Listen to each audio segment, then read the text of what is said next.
one of the things that you see anywhere in the world is people may speak a lot about initiatives to change and evolve and elevate women, but it's rare to see an entire, all of Saudi Arabia getting behind it financially. How does that actually happen, or how did that come to be that the resources were made available?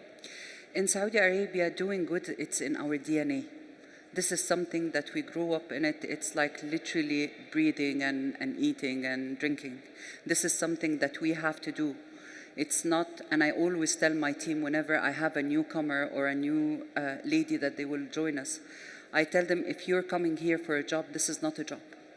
If you don't have the passion to help and to support people around the world, then let's quit this interview right this second. So it's in our DNA, actually. Whether you're a man or a woman, that was incredible advice. In any company, in any country that you live, follow your passion, do good, and serve others, and your success will be ahead of you. Absolutely. That's so true. I love that you shared that. Princess Jawahar, could you share a success story related to Tuania's digital transformation?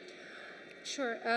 Maybe I'll start by saying that one of Taawuniya's main objectives is to become or to be a digital-first organization. So we basically aim to optimize the services that we provide to our customers through digitization.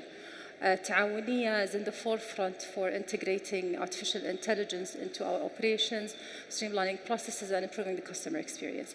I'll give two examples maybe. We have two products that we are very proud of. We call them value-added services. One of them is the Vitality application. This application is basically an application that promotes healthy living.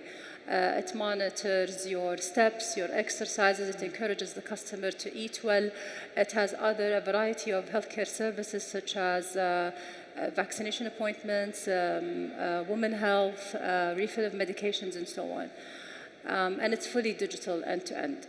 The other application is the Drive application, and this basically promotes behavior. It monitors your behavior while driving, and it gives you points literally at the end of every trip. You get points on how your driving was. It looks at your acceleration, your brakes, you're touching your phone. I'm using it. It's like someone's watching you. By end of every trip, it gives you that rating. And it's, again, end-to-end digital. In addition, I'll take this opportunity to mention that we have revamped our voice of customer measurement system a few months back, and it's completely digital end-to-end.